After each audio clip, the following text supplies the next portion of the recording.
Hello students, कैसे हो? फिर से हम सोशलिस्ट यूट्यूब चैनल पर आपके साथ जुड़ रहे हैं। मैं OT sir. Social science SSC Maharashtra board chapter number 2, जो हिस्ट्री का पोर्शन हिस्टोरियोग्राफी इंडियन ट्रेडिशन हम देख रहे हैं। In the first chapter we have seen कि वेस्टर्न ट्रेडिशन क्या थी, मगर इस चैप्टर में हम देखेंगे इंडियन ट्रेडिशन। हम क्या देखेंगे? इंडियन ट्रेडिशन देखेंगे। सो हिस्टोरियोग्राफी, जब हम किसकी बात करते हैं, whenever we are talking about the historiography, so ये हिस्टोरियोग्राफी आपको पूरा समझा कर देंगे। चैप्टर नंबर 1 जिसमें क्या आया था, वेस्टर्न ट्रेडिशन आया था, but in the chapter number 2 we will see Indian tradition in historiography.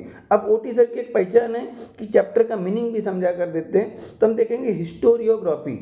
क्या देखेंगे हम? हिस्टोरियोग्राफी। हिस्टोरियोग्राफी को सिंपल मीनिंग हमने चैप्टर नंबर 1 में ही बताया था, फिर से बता दे रहे हैं। History writing means historiography. History writing means historiography. So इस चैप्टर का मीनिंग क्या होगा? इतिहास लेखन। हिस्टोरियोग्राफी का मतलब क्या होगा? इतिहास लेखन। अब इतिहास लेखन में, हिस्टोरियोग्राफी में हम कौन सा ट्रेडिशन देखेंगे?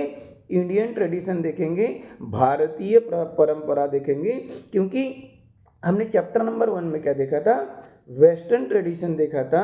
हमने पाश्चात्य देशों में हिस्ट्री राइटिंग का जो ट्रेडिशन है वो कैसा चलते गया, कैसा डेवलप हुआ, वो देखेंगे। इस चैप्टर में हम आपको सारी चीज़ें समझाएंगे कि एंशियंट इंडिया में हमारी जो हिस्टोरियोग्राफी थी वो कैसी थी, किस प्रकार से थी।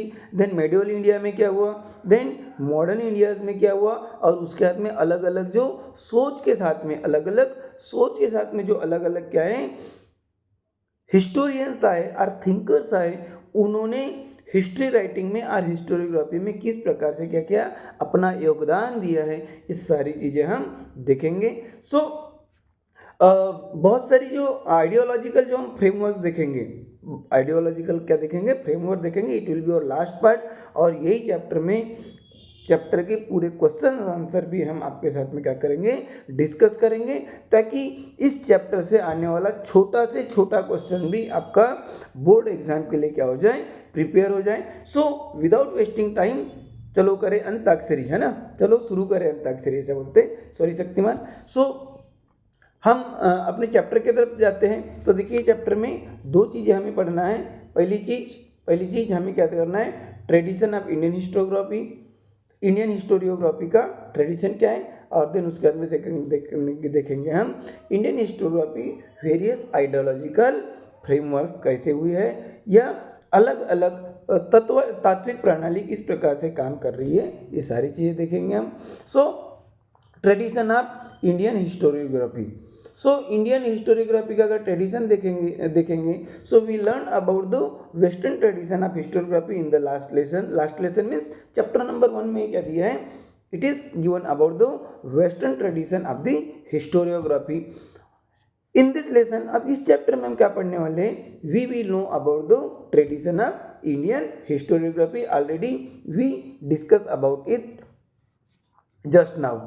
देन उसके बाद में देखेंगे कि historiography in the ancient period. Ancient period में ये जो हिस्टोरियोग्राफी है, ये थी कि नहीं थी, मगर कैसी थी? ओरल फॉर्म में थी, रिटर्न फॉर्म में नहीं थी। बिगिनिंग उसकी कैसी हुई? ओरल फॉर्म में हुई, स्टोरीज के रूप में हुई, और उसके बाद में धीरे धीरे हिस्ट्री राइटिंग की प्रोसेस क्या हुई? स्टार्ट हुई। So in the ancient period in India, memories of great deeds of the ancestors and mythological lore, also memories of social transition were preserved with the help of the oral recitals। तो यहाँ पर ये बोला है कि जितने भी हमारे क्या बोलेंगे, पूर्वजों के जो क्या थे? पराक्रम थे। पूर्वजों के क्या थे? हमारे पराक्रम थे, या तो फिर क्या बोलेंगे, जो दैव परंपरा थी, इनको सब हम क्या करते थे? इनको हम क्या कर सकते थे? इनको हम क्या करते थे? मौलिक रूप में या मौखिक रूप में क्या करते थे? उनको एक जगह से दूसरे जगह लेकर जाते, या तो जो सोशल जो ट्रांजिशनल थे, ये सारी चीज़ें क्या किए जाते थे? मौखिक तरीके से बताए जाते थे। Then the The inscriptions of the Harappan seals and other artifacts confirm that Indians had mastered the art of writing as early as the third millennium BCE or perhaps। तो यहाँ पर ये बोला है कि जितने भी हमें हड़प्पियन पीरियड की क्या मिली थी, स्क्रिप्ट मिली थी, सील्स मिली थी, या तो फिर लेख मिले थे, वो क्या दिखाते हैं कि इंडिया का जो हिस्ट्री राइटिंग में क्या आ गई थी मास्टरी आ गई थी। कब थर्ड मिलियन बीसी के पहले से ही। और मगर यहाँ पर ये भी बोला है, क्या बोला है कि however the Harappan script is not yet successfully dispersed। ये इस स्क्रिप्ट को पढ़ने में हम अभी तक सक्सेस नहीं हुए। The earliest non written documents of historical nature found in India are in the form of inscriptions. तो यहाँ पर ये बोलते हैं कि जनरली कोरिव काम सबसे पहले क्या होता था, ज़्यादा होता था, और उसी में हम क्या देखते हैं, उसके इंस्क्रिप्शंस के हेल्प से हम क्या करते हैं, हिस्ट्री को जानने का प्रयास किए थे। They are dated to the 3rd century BCE। वो हमें कब के मिलते हैं, 3rd century BCE के मिलते हैं। और that is emperor Ashok Maurya के टाइम के भी मिलते हैं। कौन से टाइम के मिलते हैं, जो अशोका और मौर्य टाइम्स के मिलते हैं। His edicts are inscript on natural rocks and stones pillar. जिन्होंने क्या किए थे, उनके इस जमाने में जो रॉक्स थे या स्टोन पिलर्स थे, उसके ऊपर उन्होंने कुछ लिख कर रखा था, मेंशन करके रखा था। From the 4th century CE, उसके बाद में जैसे ही 4th century लगी, inscriptions begin to occur on coins. उसके बाद में कॉइन के ऊपर लिखना चालू हुआ, या तो फिर मेटल के ऊपर अलग अलग इमेजेस लिखना चालू हुआ है, तो स्कल्पचर के हेल्प से राइटिंग वो स्टार्ट हुआ। And also on the copper plates के भी ऊपर लिखना स्टार्ट हुआ। They provide important historical information, और उससे भी हमें क्या मिलते हैं, we are getting so many historical information. तो जाहिर सी बात है कि अगर हमें पास्ट की स्टडी करना है तो किसी ना किसी चीज़ की हेल्प लेना पड़ेगा। So most of the time ancient India की अगर बात करते हैं, एंशिएंट क्या बोलेंगे, हमको इवेंट्स की अगर बात करेंगे तो वो कौन से फॉर्म में मिलते हैं, इंस्क्रिप्शंस के फॉर्म में मिलते हैं, या तो कोरिव लेख के फॉर्म में मिलते हैं। अब यहाँ पर वो किसके बारे में बताते थे, ये जो क्या किया था, जो इंस्क्रिप्शंस मिले थे वो किसके बारे में बताता था, तो they provide important historical information. और कौन कौन सी, we get know about the dates of the various kings, अलग अलग राज्य कब से कब तक थे उसकी डेट्स मिलती है। डायनास्टिक जेनेलॉजीज मिलती है हमें, उनके वंश किस प्रकार से थे। देन उसके बाद में टेरिटोरियल एक्सटेंट, उनका राज्य का विस्तार कहाँ तक था। And administration of various emperors and kingdom, and also important political events. Social organization के बारे में मिलता था, क्लाइमेट के बारे में जानकारी मिलती था, फेमाइंस अगर आ जाए उसके भी बारे में जानकारी मिलती थी ऑफ द रिस्पेक्टिव टाइप। उस टाइम के हमें क्या मिलती है, सारी चीज़ें हमें जानकारी मिलती थी with the help of inscriptions. The ancient Indian literature including the epics Ramayana and Mahabharata, हमें रामायण और महाभारत का कभी हेल्प से क्या मिलते हैं, we are getting so many things are so many importants are too much क्या इंफॉर्मेशन हम मिलते हैं। और साथ साथ Puranas, Jain and Buddhist text. Then उसके बाद में historical accounts by Indian authors ने जो क्या लिखे हैं, हिस्ट्री जो लिख कर रखे, अपने अपने समय के जो लेख लिख कर रखे। And also traveller bye foreign travellers, और जो फॉरेन ट्रैवलर्स ने अपने क्या लिखे, ट्रैवलॉग्स लिखे, यात्रा के वर्णन लिखे, उससे भी हम क्या करते हैं, बहुत सारी जानकारी लेते हैं। नेक्स्ट पेज पर जाने के पहले यहाँ पर क्या दी गया है आपके, इसमें सोहगौरा की जो क्या है कॉपर प्लेट्स दिया है, जहाँ पर कुछ ना कुछ क्या किया हुआ है, इंडिकेट किया हुआ है, ये आपको देखने में मिलेगी। यहाँ पर ऐसा बोला है कि इसका परफेक्ट मीनिंग तो किसी को नहीं समझता, मगर जितनी भी जानकारी यहाँ पर मिली है उसके हिसाब से तो हम यही बोल सकते हैं उसके हिसाब से हम यही बोल सकते हैं कि उस समय में भी ये जो ग्रेनरी वगैरह का पिक्चर होगा और वहाँ से फेमाइन के समय में किस प्रकार से उसका यूज़ किया जाए, इसका कुछ क्या होगा, इंस्ट्रक्शंस होगा, ऐसा हमारे जो हिस्टोरियंस है उनका मानना है। सो राइटिंग एप बायोग्राफीज, अब बायोग्राफी की अगर बात करते तो क्या बोलते हैं, किसी का चरित्र लिखना, खुद का अगर बारे में लिखना, इट इज़ ऑटोबायोग्राफी, जिसको हम क्या बोलते हैं, आत्मचरित्र बोलते हैं। मगर बहुत सारे जो किंग्स होते थे उनकी क्या किया जाता था, उनके समय के जो लोग रहते थे वो क्या करते थे, उनकी बायोग्राफी लिखते थे। उससे भी क्या मिलता था, हमें उस पीरियड की बहुत सारी जानकारी मिलती थी। तो writing of biographies of Kings and dynastic histories mark an important step in the Indian history. Indian history में ये बहुत सारे जो लिखने की जो परंपराएं थी तो बहुत ज़्यादा चीज़ें हमें क्या कराती हैं, बताती है, इंडिकेट कराती है। जैसा हर्षचरित, कौन सा, हर्षचरित जो बुक है, it is written in the 7th century. वो 7th सेंचुरी CE में लिखी, क्रिस्ट एरा के बाद मिली, किसके द्वारा, बाणभट्टा के द्वारा, जो क्या है किंग हर्षा की बायोग्राफी है। अब किंग हर्षा की बायोग्राफी है इसलिए उसको क्या बोला है, हर्षचरित बोला है, यानी किंग हर्षा का क्या है, चरित्र वहाँ पर दिखाया गया है और किंग हर्षा के बारे में उसको वहाँ पर डिटेल दिया गया है, विच इज रिटन बाय बाणभट्टा। ध्यान दीजिए स्टूडेंट्स कि ये जितने भी बुक्स रहेंगे, बुक्स रहेंगे, या हम इपिक्स तो नहीं बोल सकते, बुक्स रहेंगे, इनके जो राइटर्स है ये आपको जनरली ऑब्जेक्टिव में जरूर पूछेंगे। इसलिए हर छोटे से छोटा जो भी ऑथर होगा या किसी भी सेंचुरी का जो ऑथर होगा उसने कौन सी बुक लिखा है और किसने लिखा है ये आपको याद करना जरूरी है। So Harshacharita it is written in the Banabhatta. कभी कभी समटाइम्स इट में आस्क उन्होंने कब लिखा था, तो आपका आंसर क्या आएगा, it is written in the 7th century CE। Then उसके बाद में यहाँ पर क्या दिया था, it portraits a realistic picture of social, economic, political, religious and cultural life during the king's time. इस बुक में उन्होंने, किस बुक में, हर्षचरित में बाणभट्ट ने क्या किया है, एक रियलिस्टिक पिक्चर शो करने का प्रयास किया है। किसका, सोशल कंडीशन का, इकोनॉमिक स्टेटस का, पॉलिटिकल स्टेबिलिटी का, रिलीजियस और कल्चर लाइफ का उन्होंने एक वास्तव दर्शन देने का प्रयास किया था। देन ये तो बात हो गई एंशिएंट पीरियड की।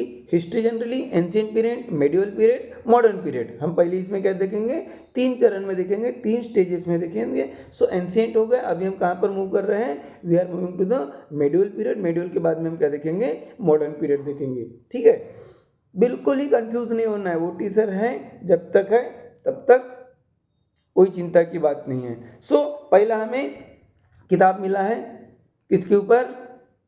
किसके ऊपर में, किंग हर्षा के ऊपर में, कौन सा, Harshacharita, which is written by, किसने, बाणभट्टा, कौन से सेंचुरी में, 7th सेंचुरी CE में। चलो ठीक है। Then historiography in the medieval period की बात कर लेते हैं हम। सो मेडिवल पीरियड की जब भी हम बात करते हैं तो द स्टाइल ऑफ राइटिंग क्या, Rajatarangini, the style of writing Rajatarangini. The history of Kashmir, ये कहाँ की हिस्ट्री है, कश्मीर वाला जो एरिया है उसके ऊपर में लिखा है राजतरंगिनी। किसने लिखा है, कन्हाला ने लिखा हुआ है। कब लिखा हुआ है, it is written in the 7th century CE, is quite close to the concept of modern historiography. ये जो पहले तो एंशिएंट हिस्टोरियोग्राफी में आते हैं, मगर जो मेडिवल पीरियड में जो लिखा गया है, कौन सा book, Rajatarangini, it is written by Kanhala. किसके द्वारा लिखा गया है, कन्हाला के द्वारा। किसके ऊपर लिखा है, कश्मीर के ऊपर लिखा गया है। ये मॉडर्न हिस्ट्री से बहुत ही क्या है, क्लोज है, क्योंकि जितने भी उसके हम क्या बोलेंगे एस्पेक्ट्स है, ये क्या करता है, पूरा करता है मॉडर्न हिस्ट्री के। Kanhala himself says that he wrote this text after critically examining various sources. देखो हमने चैप्टर नंबर 1 में भी देखा था कि हिस्ट्री लिखते समय जितने भी हमें अवेलेबल क्या मिलते हैं, क्या मिलते हैं, एविडेंसेस मिलते हैं, उन्हें हमें क्या करना है, क्रिटिकली एग्जामाइन करना है। सो कन्हाला भी यही बोलता है कि जितने भी उसके पास में सोर्सेस थे उसने उसको क्या किया, क्रिटिकली एग्जामाइन किया। किसको, इंस्क्रिप्शंस को, कॉइन्स को और एंशिएंट मोनूमेंट्स को, डायनास्टिक रिकॉर्ड्स को और लोकल ट्रेडिशंस को उसने क्रिटिकली एग्जामाइन किया, उसके बाद में उसने लिखा है। और मॉडर्न हिस्ट्री का एक ही तत्व है, एक ही ट्रेडिशन है कि हर चीज़ लिखने के पहले क्या होना चाहिए, वो क्रिटिकली एग्जामाइन होना चाहिए। So in the medieval India the historians in the court of Muslim rulers were influenced by Arabic and Persian historiography. तो यहाँ पर ये भी बोलता है मिडिवल इंडिया में generally most of the Muslim ruler थे, और मुस्लिम रूलर में के समय के जितने भी हिस्टोरियंस थे उनके ऊपर किसका अफेक्ट था, दो लैंग्वेजेस का था, अरेबिक और पर्शियन हिस्टोरियोग्राफी का सबसे ज़्यादा क्या था, प्रभाव था उनके ऊपर। अमंग देम यहाँ पर जो पहला नाम आया है क्या, जियाउद्दीन बराउनी। किसकी बात कर रहे हैं हम, जियाउद्दीन बराउनी की बात कर रहे हैं। सो जितने भी हमें क्या मिलते हैं, हिस्टोरियंस मिलते हैं, उनमें सबसे इम्पोर्टेंट नेम क्या है, जियाउद्दीन बराउनी है। इसका इम्पोर्टेंट प्लेस है, उन्होंने क्या लिखा था, तारीख ए फिरोज है, तारीख ए फिरोज शाही उन्होंने जो लिखा था उसमें क्या किया, a book written by him. यहाँ पर देखो फिर से हमें एक क्या मिले हिस्टोरियन मिले, जिन्होंने कौन सा बुक लिखा था, क्या लिखा था, तारीख ए फिरोज शाही। किसने लिखा था, जियाउद्दीन बराउनी ने।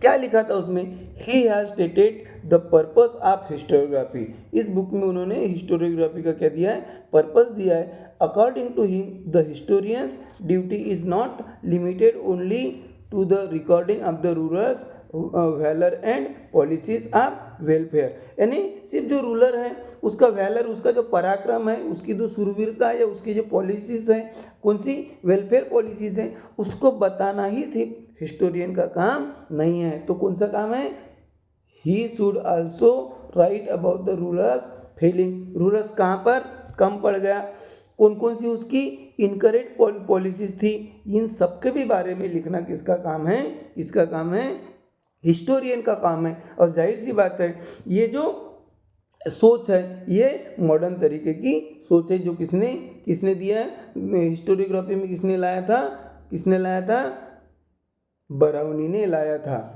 Barani further says that a historian should also take into consideration the impact of technique of the wise, learn and the saint on the cultural life। तो यहाँ पर बोलता है कि उस समय के जितने भी क्या बोलेंगे संत वगैरह थे, या जितने भी अच्छे लोग थे, उनके बारे में भी उन लोगों के बारे में भी लिखना जरूरी है। Thus Biruni expanded the scope of historiography. इस प्रकार से उन्होंने हिस्टोरियोग्राफी के स्कोप को क्या कर दिया है, बढ़ा दिया है। For the historians in the Mughal court praising the emperors and exhibition of loyalty become more important. मगर यहाँ पर ये भी बोला है कि एम्पायर को मुगल पीरियड में जनरली एम्पायर को इम्प्रेस करने पर हिस्टोरियंस का क्या था, ज़्यादा भर था।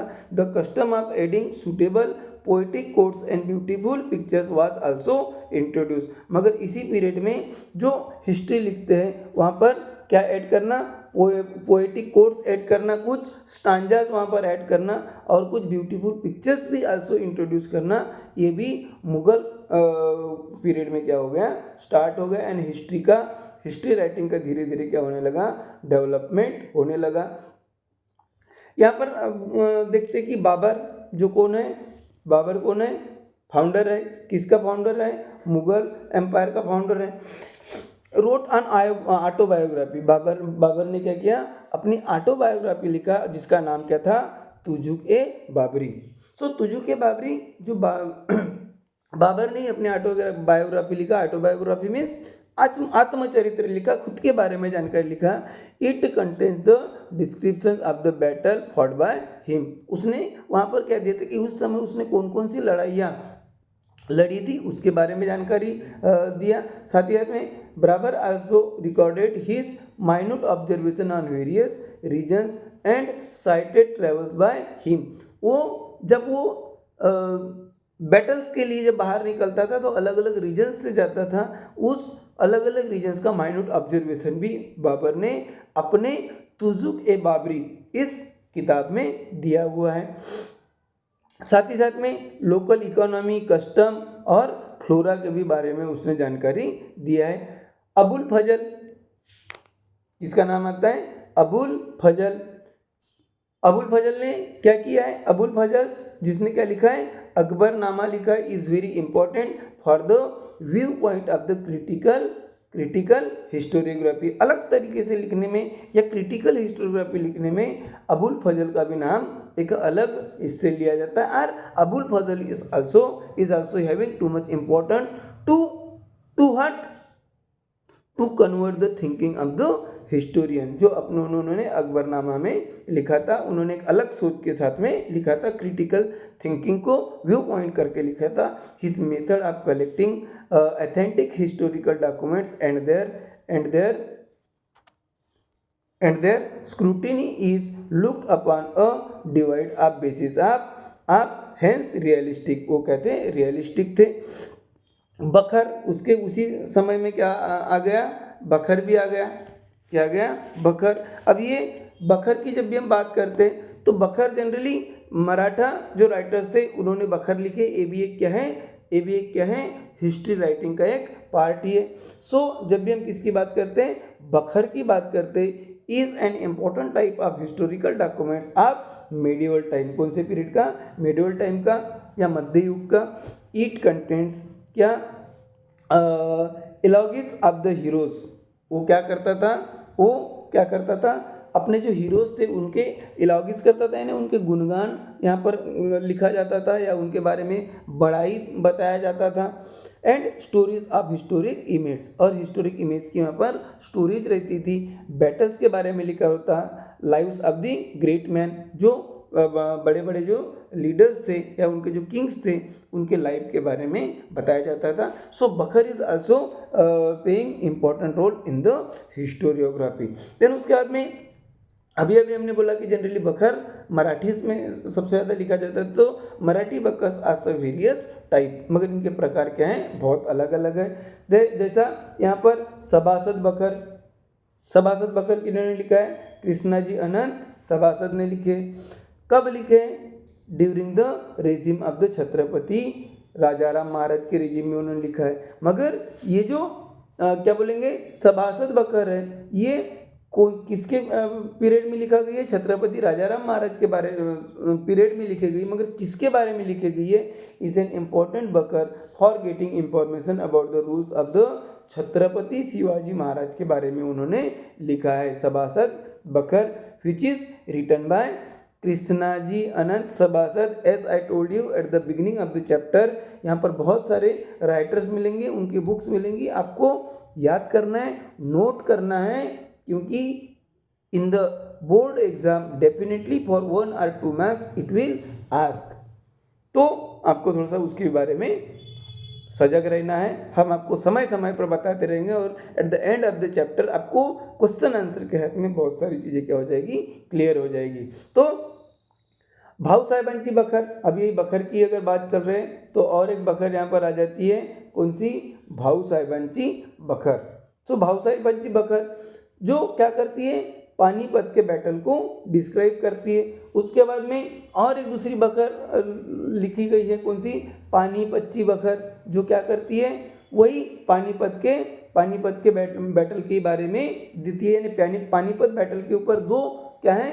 बखर अवेलेबल है। एक भाऊसाहेबांची बखर एंड सेकंड इज पानीपतची बखर। देन उसके बाद में होलकरांची कैफियत, ये भी एक बखर फॉर्म ही है। Provides information about the, Holkar के बारे में इंफॉर्मेशन प्रोवाइड करती है and contribution to the Maratha rule. Maratha साम्राज्य के लिए होलकर्स का क्या कंट्रीब्यूशन है, ये इसका जिक्र कौन से बुक में है? होलकरांची कैफियत। Bakhar can be divided into various types such as biographies of the king, dynastic history आती है, वहाँ पर डिस्क्रिप्शंस ऑफ इवेंट्स आते हैं, हिस्ट्री ऑफ द सेक्ट्स आता है, biographies regarding grievances based on mythologies and state administration, ये अलग अलग के हिसाब से क्या आती है, क्या लिखी हुई है, बकर्स लिखी हुई है। Then we are moving to the third part, it is historiography in the modern period. Modern period की हम क्या करेंगे, हिस्टोरियोग्राफी देखेंगे। सो इन द 20th सेंचुरी, जब हम किसकी बात कर रहे हैं, 20th सेंचुरी की बात करते हैं। In the 20th century the Indian archaeological exploration and research started under the British rule, क्योंकि उस समय ब्रिटिश लोगों का रूल था। मगर 20th सेंचुरी में जो आर्कियोलॉजिकल एक्सप्लोरेशन हुआ था या पुरातत्व विभाग का क्या हुआ था, उत्थान हुआ था। A number of ancient sites were excavated under the supervision of Sir Alexander Cunningham. So ये जो सर अलेक्जेंडर कनिंगम जो क्या था, he was the first director general of archaeological survey of India. कौन, सर अलेक्जेंडर कनिंगम। उनके नेतृत्व में या उनके पीरियड में जो क्या थे, पहले डायरेक्टर जनरल थे किसके, आर्कियोलॉजिकल सर्वे ऑफ इंडिया के। He choose mainly the sites mention in the Buddhist text for his purpose. Harappan civilization was discovered during his tenure, उसी के पीरियड में हड़प्पन सिविलाइजेशन क्या किया गया, डिस्कवर किया गया। Tenure of sir John Marshall, because of the discovery of the antique of the Indian history could be trace to 3rd million BC और even earlier. और जब हड़प्पन सिविलाइजेशन आई, उसी से पता चला कि इंडिया की जो हिस्ट्री है वो 3 लाख साल BC के पहले की या उसके भी पहले की वो हो सकती है। देन उसके बाद में यहाँ पर देखिए अलेक्जेंडर कनिंगम और जॉन मार्शल का फोटो भी दिया हुआ है। Many British officers in India wrote about Indian history. Their writing display strong influence of the colonial policies of the British. मगर उनके भी लिखान में कहीं ना कहीं क्रिटिकल थिंकिंग नहीं था। तो क्या करते थे, अपने जो ब्रिटिश कॉलोनियल पॉलिसीज थी वो किस प्रकार से अच्छी है वही बताने का काम करते थे। तो उनमें क्या बोलेंगे, जो निष्पक्षता था वो निष्पक्षता उस समय नहीं थे, क्योंकि वो क्या करते, उनके ऊपर इन्फ्लुएंस था किसका, कॉलोनियल पॉलिसीज का। और ब्रिटिश कॉलोनियल पॉलिसीज का क्या था, उनके ऊपर इन्फ्लुएंस था, प्रभाव था। 3 वॉल्यूम्स 3 पार्ट उसके पब्लिश हुए, किसके, the history of the British India written by, किन्ने लिखे थे, जेम्स मिल, वेयर पब्लिश कब, 1917। And this was the first book of Indian history written by British historian. किसी भी ब्रिटिश हिस्टोरियन ने लिखी हुई इंडिया के ऊपर पहली जो बुक थी, हिस्टोरिकल बुक थी, वो कौन सी थी, the history of British India.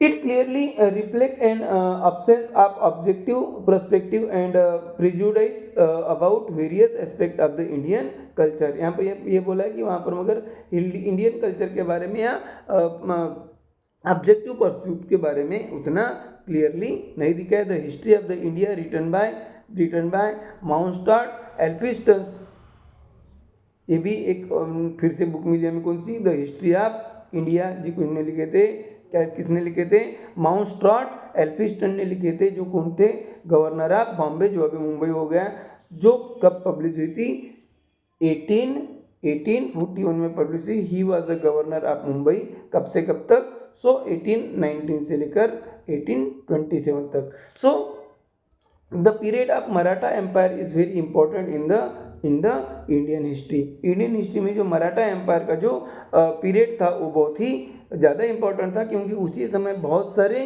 क्या बोलेंगे, हिस्ट्री के बारे में लिखे गए। हिस्टोरियोग्राफी की क्या बोलेंगे हम, जो नींव थी उसको मजबूती मिली। Is very important in the Indian history. Grant Duff name stands out among the British officer who wrote about the Maratha history. Maratha history के बारे में लिखने वाला कोई अगर पहला ब्रिटिश होगा तो सबसे पहले नाम किसका आता है, ग्रैंड डप का आता है। उन्होंने मराठा हिस्ट्री के बारे में लिखे। He wrote the book in title, उसने ग्रैंड डप ने कौन सा बुक लिखा था, हिस्ट्री ऑफ द मराठास, कौन सी बुक लिखा था? A history of the Marathas लिखा था। सो यहाँ पर देखिए ये भी आपको एक्सरसाइज में आएगा कि ग्रैंड डप ने कौन सा बुक लिखा हुआ है। सो अभी से आप नोट करके रख लीजिए, a history of Marathas. This book is publish in 3 volume, ये भी इसके भी 3 वॉल्यूम पब्लिश हुए। Grand Duff writing also shows the British inclination of considering India's culture and history, मगर उसने भी इंडियन कल्चर और हिस्ट्री को उतना तवज्जुह नहीं दिया या उतना सम्मान नहीं दिया। Similar tendency is witness in colonel Tod's writing about Rajasthan history, Rajasthan की भी हिस्ट्री में ऐसा ही हुआ। The two volumes written by William, कौन? विलियम किन्ने लिखे थे? William Wilson Hunter on Indian history, so somewhat imperial treatment of the subject. और यहाँ पर ये भी बोला है कि इन्होंने क्या किया है, जो बुक लिखा है, इन्होंने जो बुक लिखा है वो कहीं ना कहीं इंडियन हिस्ट्री को उतना इम्पोर्टेंस नहीं दिया है। देन उसके बाद में एक नाम सामने आता है, और वो नाम कौन सा है? वो नाम कौन सा है? नीलकंठ जनार्दन कीर्तने। कौन सा नाम है? नीलकंठ जनार्दन कीर्तने। और सेकंड नाम आता है Vishwanath Kashinath Rajwade. Were 2 Indian historians who took upon the task of exposing the limitation of Grant Duff writing. ये जो ग्रैंड डप ने जो लिखा था, ग्रैंड डप ने जो अपने बुक्स लिखा था, ग्रैंड डप ने अपनी जो क्या लिखा था? बुक्स लिखा था। कौन सी बुक लिखा था? और हिस्ट्री ऑफ द मराठास लिखा था। यहाँ पर कौन कौन सी कमियां हैं ये दिखाने का काम किसने किया था? नीलकंठ जनार्दन कीर्तने एंड विश्वनाथ काशीनाथ राजवाड़े ने किया था। देन उसके बाद हम देखेंगे Indian historiography various ideological reforms, अलग अलग आइडियोलॉजी का भी क्या हुआ? हिस्टोरियोग्राफी के ऊपर, इंडियन हिस्टोरियोग्राफी के ऊपर क्या हुआ? असर हुआ। तो पहला देखेंगे हम कॉलोनिकल हिस्टोरियोग्राफी। और एक कॉलोनिकल हिस्टोरियोग्राफी अगर बात करते हैं तो जिसको वसाहतवादी क्या बोलेंगे हम? दृष्टिकोण बोलेंगे। सो ये जो the early scholars who studied and wrote Indian history were mainly British officers और Christian missionaries थे जिन्होंने लिखे थे। Their prejudice is clearly reflect in the way somewhat they rejudice Indian culture, उन्होंने इंडियन कल्चर को कहीं ना कहीं कम दिखाने का कोशिश किया था। Their writing were use to justify the colonial British rule, और वो राइटिंग वही करते थे, वो दिखाने का प्रयास करते थे कि जो कॉलोनियल ब्रिटिश रूल है ये क्या है? अच्छे हैं। The 5 volumes of the Cambridge history of India publish during 1922 to 1937 सी are distinct example of the colonial historiography. और यही दिखाने के लिए यहाँ पर देखो 1922 से लेकर 1939 तक 5 वॉल्यूम उसके क्या हुए? किसके? कैम्ब्रिज हिस्ट्री ऑफ इंडिया के पब्लिश हुए, जहाँ पर ब्रिटिश कॉलोनीज का जो इम्पैक्ट है वो हमें क्लियरली दिखाई देता है। देन उसके बाद में हम देखेंगे ओरिएंटलिस्ट हिस्टोग्राफी। हम क्या देखेंगे? ओरिएंटलिस्ट हिस्टोग्राफी, जिसको हम क्या बोलते हैं? प्राच्यवादी इतिहास लेखन बोलेंगे हम। सो ये ओरिएंटलिस्ट हिस्टोग्राफी क्या है? ओरिएंटलिस्ट हिस्टोग्राफी क्या है? तो जनरली यहाँ पर many European scholars felt curious about the civilisation and countries of the East. Some of the scholar felt admiration and respect for them. Other scholars are known as the Orientalist. तो यहाँ पर ये बोला है कि generally जो प्राच्यवादी है जो क्या करते थे? इंडिया के हिस्ट्री के बारे में जानने की जिनको उत्सुकता रहती थी उसको बोलते हैं हम orientalist. The orientalist studies is similarities between Sanskrit and some of the European language. और इस ओरिएंटलिस्ट ने क्या किया था कि संस्कृत और कुछ यूरोपियन लैंग्वेज की सिमिलरिटीज देखने का प्रयास किया था। दे फोकस मोर ऑन वैदिक tradition and Sanskrit literature. Their studies resulted into formulating the notion of an Indian language that could be the mother of all Indo-European language। और उन्होंने ये भी बोला कि संस्कृत क्या है? ऑल इंडो यूरोपियन लैंग्वेज की क्या है? मदर है, एक जननी है, ऐसा उनका मानना निकला था। इन 1784 सर विलियम जोन्स, कौन? सर विलियम जोन्स फाउंडेड क्या उन्होंने फाउंडेड किया था, एशियाटिक सोसाइटी इन कोलकाता, और उसी ने क्या किया था, it open the doors to research in ancient India literature and history. ये जो सर विलियम जोन्स है, इन्होंने पहला एशियाटिक सोसाइटी कोलकाता में फाउंड किया था, जिसने हिस्ट्री रिसर्च के फील्ड में एक क्या किया था, अपना बहुत बड़ा योगदान किया था। Among the orientalist scholars Friedrich Max Muller का भी नाम आता है। डिजर स्पेशियल स्थान are place mention in this opinion. Sanskrit was the most ancient language of the Indo European language, और उनका ये बोलना था कि सभी इंडो यूरोपियन लैंग्वेज की सबसे पुरानी लैंग्वेज कौन सी है, संस्कृत है।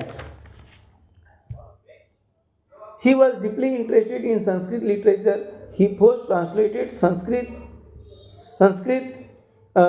टेक्स्ट, आप कौन सा, हितोपदेश, जो संस्कृत टेक्स्ट था हितोपदेश का, उन्होंने क्या किया था, जर्मन उस लैंग्वेज में, उसका हितोपदेश को उन्होंने जर्मन लैंग्वेज में ट्रांसलेशन किया था। And he was the editor of 50 volume of the किसका, the sacred book of the East. He also compared Rigveda को भी उन्होंने क्या किया था, 6 वॉल्यूम में उनको जर्मन लैंग्वेज में ट्रांसलेट करके उनको पब्लिश किया हुआ था। He translated Rigveda in German. Lately Edward Said, a scholar who has revaluated the orientalist writing has thrown light on imperialistic interest on orientalist scholars. उसके बाद में एक नई विचारधारा सामने आई, और उस विचारधारा को हम क्या बोलते हैं, नेशनलिस्टिक हिस्टोरियोग्राफी। हम क्या बोलते हैं, नेशनलिस्टिक हिस्टोरियोग्राफी। सो ये जो राष्ट्रवादी जो इतिहास लेखन है, इसकी भी आप मॉडर्न पीरियड में क्या हुई, शुरुआत हुई। The writing of Indian historians who were train in the British educational system so and क्या inclination to restore the prides in the ancient glory of India and self esteem Indian readers. Their writings are known as nationalist histography. और उन्होंने अपने nation का जो मान सम्मान उसके लिए लिखने का बीड़ा ऊंचाया, उनके राइटिंग को हम क्या बोलते हैं, nationalist histography. So nationalist writing in Maharashtra were inspired by कौन, Vishnu Shastri Chiplunkar. He criticized the prejudice history of the ancient India written by British officer. British officer ने जो इंडिया की हिस्ट्री जो लिखे थे, उसको उसने क्या किया, क्रिटिसाइज किया। उन्होंने बोला कि इंडियन हिस्ट्री को इन्होंने क्या किया है, अपने स्वार्थ के लिए कुछ कम बताया गया है, ऐसा किसका मानना था, जितने भी हमारे नेशनलिस्ट हिस्टोग्राफी लिखने वाले जो हिस्टोरियंस थे उनके थे, जिसमें पहला नाम आता है Vishnu Shastri Chiplunkar. They are the times blamed for ignoring the critical analysis of the historical truth. Mahadev Govind Ranade, उनका भी नाम आता है इसमें। रामचंद्र गोपाल भांडारकर, देन विनायक दामोदर सावरकर, राजेंद्र लाल मिश्रा, इनका भी नाम आता है। साथ ही साथ में अदर्स नेम की अगर बात करते हैं, सो रमेश चंद्र मजूमदार, देन उसके बाद में काशी प्रसाद जायसवाल, राधा कुमुद मुखर्जी, भगवान लाल इंद्रजी, देन वासुदेव विष्णु मिरासी एंड अनंत सदाशिव अल्टेकर। ये सब क्या है, नाम थे जिन्होंने क्या किया था, नेशनलिस्टिक हिस्टोरियोग्राफी की शुरुआत की थी, या इन्हीं को हम क्या बोल सकते हैं, नेशनलिस्टिक हिस्टोरियंस बोल सकते हैं। देन अगर बात में करते तो Rajwade is well known for his writing in Marathi. Rajwade ने क्या किया था, मराठी में बहुत सारे इतिहास लेखन किया था in Marathi on various subjects likely history, linguistic, etymology. अब यहाँ पर इटिमोलॉजी यानी उसकी उत्पत्ति कैसी हुई है, वहाँ का ग्रामर कैसा था, etc. He was the first firm opinion that, उसका एक मानना था, क्या मानना था, he was a firm opinion that, ये मानना था कि that we should write our own history. उनका ये मानना था कि हमारी हिस्ट्री हम ही नहीं लिखना चाहिए, क्योंकि आपने देखे थे कि ब्रिटिश लोगों ने जो हिस्ट्री लिखा था, वहाँ कहीं ना कहीं इंडियन हिस्ट्री को उन्होंने क्या किया था, उन्होंने कम दिखाने का प्रयास किया था. He compiled and edited 22 volumes of महाराष्ट्राच्या इतिहासाची साधने. उन्होंने महाराष्ट्राच्या इतिहासाची साधने ये 22 क्या बोलेंगे उसको प्रवृत्तियाँ और आवृत्तियाँ वॉल्यूम्स उन्होंने पब्लिश किया था. History is the all inclusive image of the past societies. और उनका ये भी मानना था कि हिस्ट्री जो है जो पास्ट सोसाइटीज़ का क्या है इमेज दिखाता है, उनका आईना दिखाता है. He does not include only the stories of the political image. सिर्फ पॉलिटिकल इमेज की स्टोरी ही दिखाना उन्होंने उतना महत्व नहीं दिया है. तो he insisted that history should be written only using the authentic documentary sources. और उन्होंने ये भी दिखाया कि एक authentic डॉक्यूमेंट्री सोर्स से क्या लिखी जाना चाहिए, हिस्ट्री का लेखन होना चाहिए. The nationalist historiography help in the triggering of the independence movement. तो यहाँ पर ये भी बोला है कि इंडिपेंडेंस की जो मूवमेंट जनरली जो विदा सावरकर है, विनायक दामोदर सावरकर है, या M.K. गांधी है, या अलग अलग जो हमारे जो क्या बोलेंगे उनको इंडियन जो लीडर्स थे, उनकी जो इंडियन फ्रीडम की जो मूवमेंट है उसका भी उस पर अफेक्ट हुआ. Against the British. In this aspect the book the Indian war of independence 1857 written by, किसने लिखा था, Vinayak Damodar Savarkar, is a great importance. The nationalistic histography provides a moment to the writing of the regional histories too. As a result the attention of historians was drawn to the geographic condition and history of south Indian regions. So उसके बाद में हम देखेंगे कि ये तो history हो गई. यहाँ पर अलग अलग विचारधाराएं देखी गई, मगर पोस्ट इंडिपेंडेंस एरा में भी हिस्ट्री राइटिंग का काम हुआ. हाँ, वो हम देखेंगे. क्या देखेंगे, historiography in the post independence era. So now along with writing the dynastic histories, the cultural, social, economic histories were also being written. Scholars of the post independence era begin to feel the need of writing histories of various communities के ऊपर, sciences के ऊपर, economic system के ऊपर, political ideologies के ऊपर, साथ ही साथ में कल्चरल एस्पेक्ट के ऊपर. The historiography of this era has been influence mainly by the 3 ideological schools. या 3 विचार प्रणाली यहाँ पर आई. पहला मार्क्सिस्ट. कौन सा, मार्क्सिस्ट, जिसको हम क्या बोलते हैं, मार्क्सवादी विचारसरणी.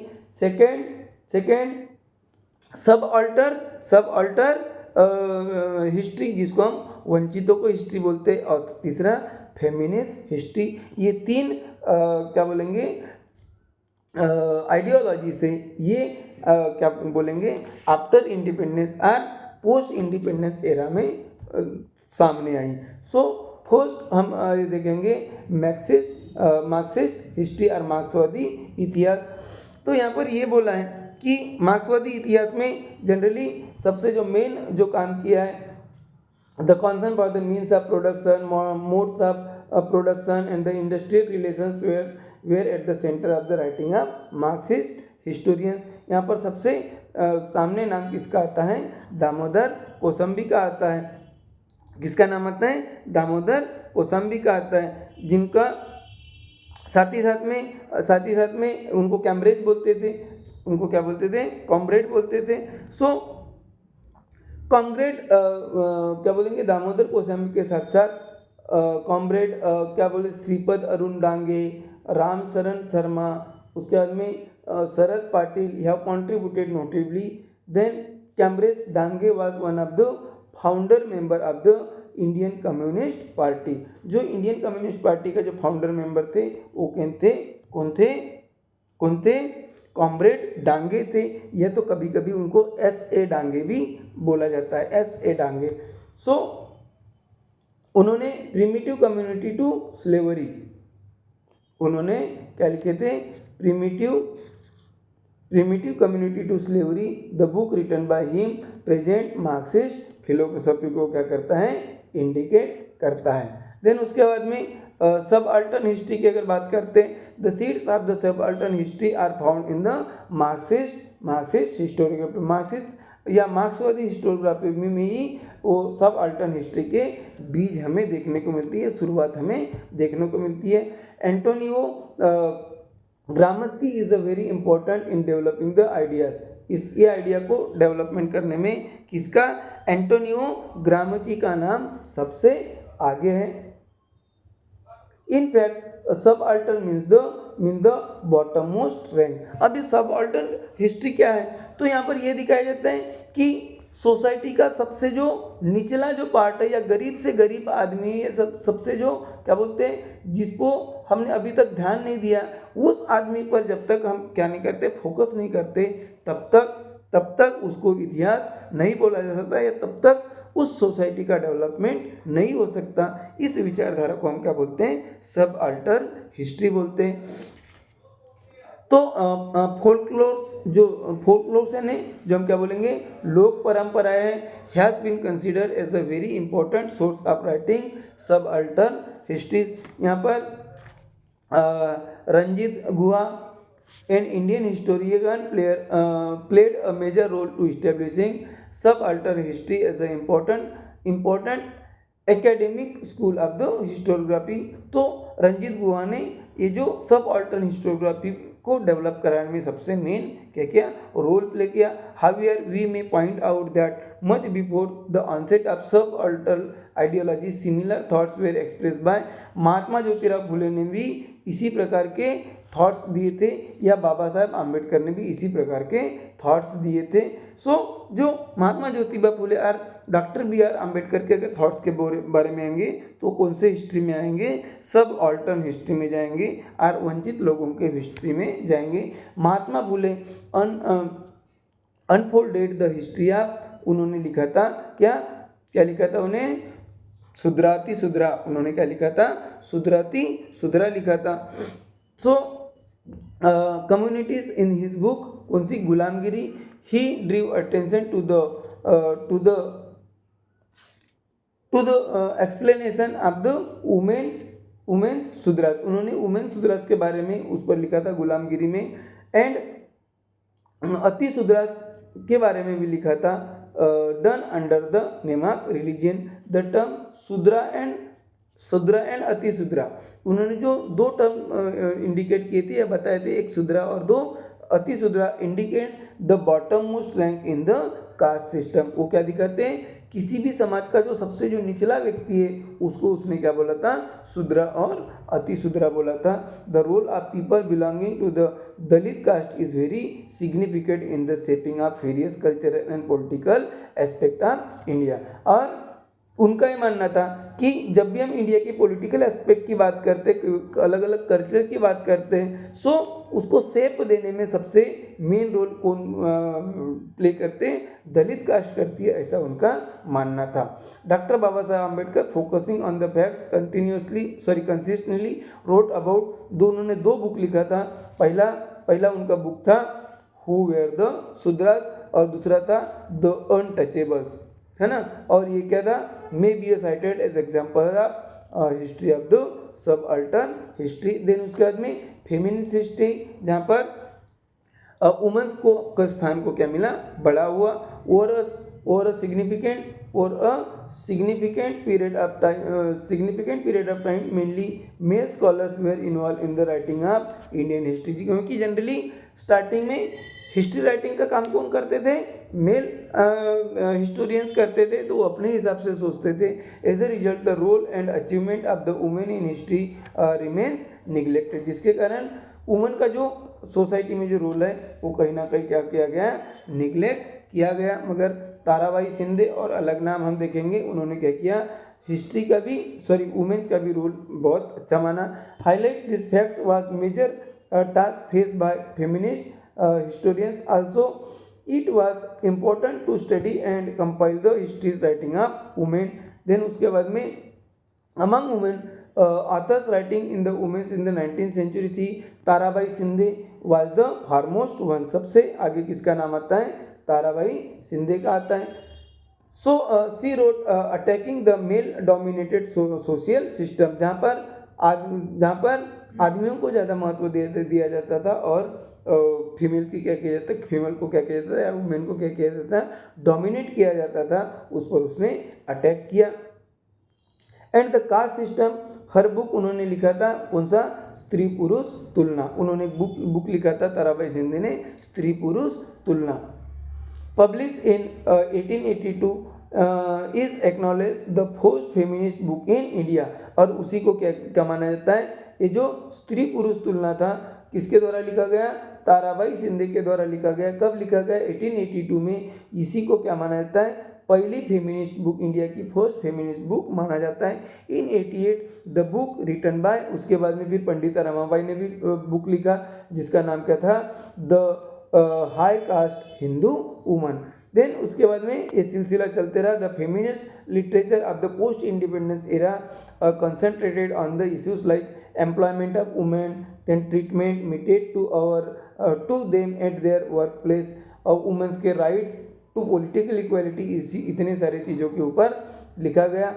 देन उसके बाद में मीरा कासम्बी का भी क्या था, बुक यहाँ पर आया है, कौन सी, क्रॉसिंग थ्रेशोल्ड, इसको फेमिनिस्ट क्या है, एसेस है। ये सारी चीज़ें लिखे गए हैं। डॉक्टर रखमाबाई का यहाँ पर नाम आता है ना, जो क्या थी, पहली लेडी डॉक्टर थी इंडिया की। ये सारी चीज़ें आ गए। सो ये जितनी भी हम सारी चीज़ें देखते हैं। देन उसके बाद में डॉक्टर शर्मिला रेगे का भी रोल बहुत ही नोटवर्दी है। सो उन्होंने जो अपने जो बुक लिखे थे, writing caste and writing gender, reading Dalit women's traditions, ये उनकी बुक्स थी। So there have been a number of Indian historians who wrote without embracing a particular ideology. Among them, historians like Sir Janardhan Sarkar, then Surendranath Sen, Riyasaddar, G.S. Sardesai, and Trembak Sarkar Sejwalkar, ये क्या है, इनके नाम main आते हैं। In the recent times historians like क्या है, Yashwant Dinkar Phadke, then Ramachandra Guha, it is have contributed extensively. यानी इस हिस्ट्री को, जो इंडियन हिस्ट्री को क्या करने में, प्रॉस्पर करने में या लिखान करने में अलग अलग हिस्टोरियंस ने क्या किया, अपना योगदान दिया। So now moving to the exercise, जैसा कि हमने बोला था। तो यहाँ पर पहला क्वेश्चन बोल रहा है, पहला क्वेश्चन क्या है कि blank was the first director general of the archaeological survey of India. हमने अभी आपको बताया था कि पहले जो डायरेक्टर जनरल है वो कौन है, अलेक्जेंडर कनिंघम है, जिनको सर अलेक्जेंडर कनिंघम भी बोलते हैं। देन उसके बाद में सेकंड इसका क्वेश्चन देखेंगे, क्या है, blank translated the Sanskrit text of Hitopadesha in German language. जो संस्कृत टेक्स्ट थी हितोपदेश, उसका जर्मन लैंग्वेज में ट्रांसलेशन किसने किया था? अभी हमने बुक में ही देखा था कि वो किसने किया था, फ्रेडरिच मैक्समुलर ने किया हुआ था। देन उसके बाद में identify and write the wrong pair in the following set. तो ये अगर सेट्स अगर देखते हैं, so who were the Shudras, ये कौन से हिस्ट्री में आती है? सब अल्टरनेट हिस्ट्री में आती है, बिल्कुल सही है। देन उसके बाद में स्त्री पुरुष तुलना फेमिनिस्ट राइटिंग का पार्ट है, ये भी बिल्कुल सही है। थर्ड हम देखेंगे कि the Indian war of independence 1857, ये मार्क्सिस्ट हिस्ट्री का पार्ट नहीं है, इसलिए इसका आंसर क्या होगा? 3 होगा। देन उसके बाद में ग्रैंड अप कॉलोनियल हिस्ट्री का उस पर प्रभाव था, ये भी हमने देखा हुआ था। देन उसके बाद में moving to the question number 4, क्योंकि क्वेश्चन नंबर 2 में आपको क्या करना है? स्टेटमेंट्स की रीजन देना है। देन उसके बाद में आंसर इन डिटेल लिखना है। क्वेश्चन नंबर 4 के तरफ में जाते हैं। सो जेम्स मिल जैसे जिन्होंने क्या लिखा था, एक बुक लिखा था, तो कहीं ऑथर आपको बताना है, तो कहीं उनके द्वारा लिखी गई बुक बताना है। सो जेम्स ग्रैंड डब के बारे में अगर बोला जाए, इस ऑथर के बारे में, तो कौन सी बुक लिखी थी उन्होंने? The history of Marathas. देखिए स्पेलिंग की तरफ ध्यान देना, मराठास, क्योंकि ब्रिटिश आदमी ने बोला था तो वो मराठा नहीं बोला, तो क्या लिखा है उसने? History of Marathas, MAHRATTAS। Then उसके बाद में हिस्ट्री ऑफ द इंडिया किसने लिखा था? किसने लिखा था? माउंट स्टुअर्ट एल्फिंस्टन ने लिखा था। देन उसके बाद में S.A. डांगे ने क्या लिखा था? So primitive community to slavery book लिखा था। हु वेयर द शूद्रास किसने लिखे थे? Doctor B.R. अम्बेडकर और डॉक्टर बाबा साहेब अम्बेडकर ने लिखे थे। होप आपको पूरा चैप्टर समझ में आया होगा। इसी प्रकार नए नए चैप्टर्स के लिए हमारे यूट्यूब चैनल पर आप अगर नए होंगे तो अभी से ही क्या कर दीजिए, सब्सक्राइब कर दीजिए, ताकि नए चैप्टर्स आपको नोटिफिकेशन मिलते रहे। अपने दोस्तों को भी शेयर करें। Good day.